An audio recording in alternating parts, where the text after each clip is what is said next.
Praise the lord. నాకు ఈ అవకాశం ఇచ్చిన పాస్టర్ గారికి వందనాలు. కూడి వచ్చిన మీ అందరికీ నా వందనాలు. ప్రార్థన చేసుకుందాం. ప్రభువా యేసయ్య నీకు స్తుతులు స్తోత్రాలు చెల్లించుకుంటున్నాం. ప్రభువా యేసయ్య నేను ఈ మాట చెప్తుండగా మీరే నాకు తోడుగా ఉండమని కోరుచున్నాం. ప్రభువా యేసయ్య నీకు స్తుతులు స్తోత్రాలు. నాకు మీరు తోడుగా ఉండి నాకు ఎటువంటి భయం ఉండకుండా నన్ను బలపరచమని కోరుచున్నాం. ప్రభు యేసయ్య వినేవారికి కూడా మీరు తోడుగా ఉండమని కోరుచున్నాం. ప్రభు యేసయ్య వారు అర్థం చేసుకునేలా సహాయం చేయమని కోరుచున్నాం. ప్రభు యేసయ్య నాకు మీరు తోడుగా ఉండమని కోరుచు యేసయ్య శ్రేష్టమైన నామములో అడిగి పొందుకొని ఉన్నాం తండ్రి, ఆమేన్. సిలువలో పలికిన 3వ మాట యోహాను సువార్త 19వ అధ్యాయము 26వ వచనము 27.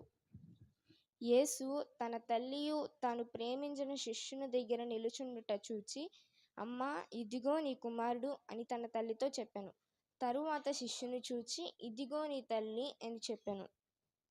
ఇక్కడ ప్రభువైన యేసుక్రీస్తు తాను చనిపోయేటప్పుడు కూడా తన తల్లి పట్ల బాధ్యత కలిగి ఉన్నాడు. తన తల్లి పట్ల బాధ్యత కలిగి ఉన్నాడు కాబట్టే తాను ప్రేమించిన శిష్యునికి తన తల్లి బాధ్యతను అప్పగించాడు. తాను చనిపోయేటప్పుడు మనకు మాదిరి చూపించారు. మన పేరెంట్స్ పట్ల ఎలా బాధ్యత కలిగి ఉండాలో అని మనకు ఒక మాదిరి చూపించారు. ఎలా మాదిరి చూపించారో ఒక 3 మాటలు నేర్చుకుందాం. ఫస్ట్ది విధేయత. విధేయత అంటే పేరెంట్స్ యొక్క మాట వినడం, వారికి లోబడడం. మాట వినడం అంటే వారిని మనం గౌరవిస్తూ వారి మాట వింటూ వారి మాటలను లోబడాలి. ఎఫెసీ 6:1-3 ఉంది. ఎఫెసీ 6:1-3.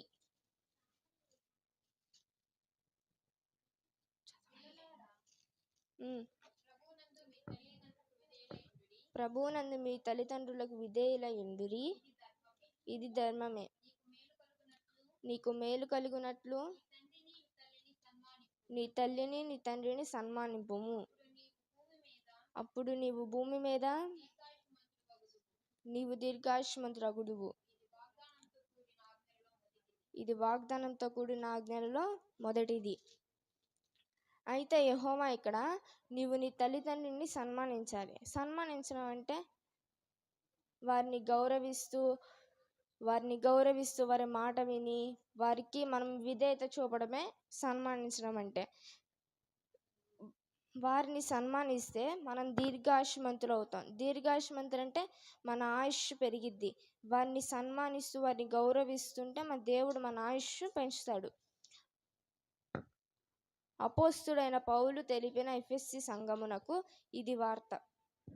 ఇది కొలస్సీలకు 3:20.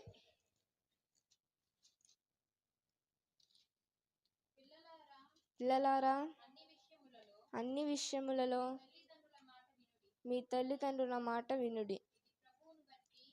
చాలు.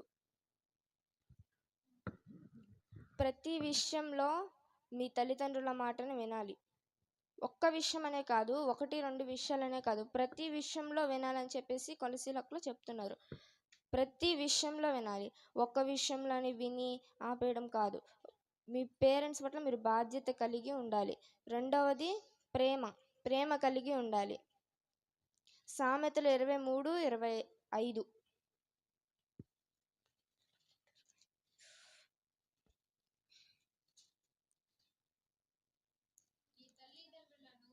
నీ తల్లిదండ్రులను నీవు సంతోషపెట్టవలెను, నిన్ను కనిన తల్లిని ఆనందపరచవలెను. ఇక్కడ ఏమని రాసిందంటే సామెతల్లో నిన్ను కనిన తల్లిని నిన్ను సంతోషపెట్టవాలని. ప్రేమించడం అంటే సంతోషపెట్టవాలని. నువ్వు సంతోషపెట్టడం అంటే నువ్వు మంచి పనులు చేస్తే సంతోషపడతారు. నువ్వు మంచిగా ఉంటే వాళ్ళు సంతోషపడతారు. నువ్వు ఏదో ఒక అల్లరి పనులు చేస్తుంటే నా పిల్లలు ఇలా అయిపోతున్నారని చెప్పేసి బాధపడతారు. అలా కాదు, మనం తల్లిదండ్రులను సంతోషపెట్టే వారిగా ఉండాలి, కానీ ఏడిపించేవారిలా కాదు. 3వ మాట వచ్చేసి వారి వృద్ధాప్యంలో వారి బాధ్యతను తీసుకోవాలి. సామెతలు 23:22, 22, 23, 22.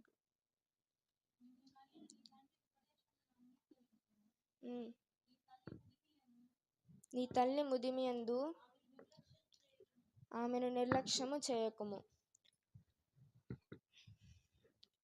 వారు చిన్నప్పటి నుంచి మీ అందు ఎంత బాధ్యత తీసుకొని ఉన్నారో మీరు కూడా వారి వృద్ధాప్యంలోకి వచ్చిన తర్వాత వారి బాధ్యతను మీరు తీసుకోవాలి.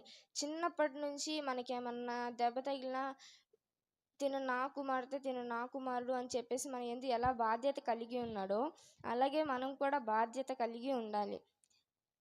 మనం బాధ్యత కలిగి ఉంటే వారు సంతోషిస్తారు. బాధ్యత లేకపోతే సామెతలు 20:20, 20. తన తండ్రినైనను తల్లినైనను దూషించువాని దీపము కారు చీకటిలో ఆరిపోవును.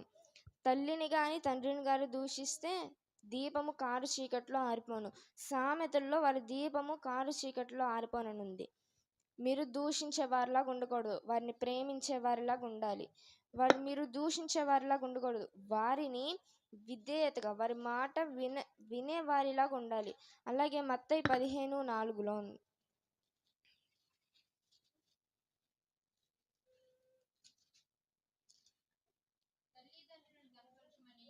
తల్లిదండ్రులని గణపరచమనియు తండ్రినైనను తల్లినైనను దూషించువాడు తప్పక మరణం పొందవలెననియు దేవుడు సెలవిచ్చెను. నీవు ఇక్కడ గణపరచమనియు తండ్రినైన తల్లిని దూషించువాడు తప్పక మరణిస్తారు. నువ్వు మరణించకూడదు. నీ తల్లిని తండ్రిని నువ్వు ప్రేమించాలి. వారి బాధ్యతను నువ్వు తీసుకోవాలి. వారి యందు విధేయత కలిగి ఉండాలి. మీరు వారి బాధ్యతను తీసుకోకపోతే దూషిస్తూ ఉంటే మీరు మరణిస్తారు. అలా మరణించకుండా ఉండాలి కాబట్టి మీరు పేరెంట్స్ని బాధ్యతగా చూసుకోవాలి. వారి అట్లా ప్రేమించాలి, విధేయత చూపాలి. ఇదే కదా దేవుడు చేసింది. తాను చనిపోయేటప్పుడు కూడా తన తల్లి యందు బాధ్యత కలిగి ఉన్నాడు. ఎలా అయితే బాధ్యత కలిగి ఉన్నాడో మనం కూడా అంతే బాధ్యత కలిగి ఉండాలి. ఈ చిన్ని వాక్యం దేవుడు దీవించును గాక. ఆమేన్.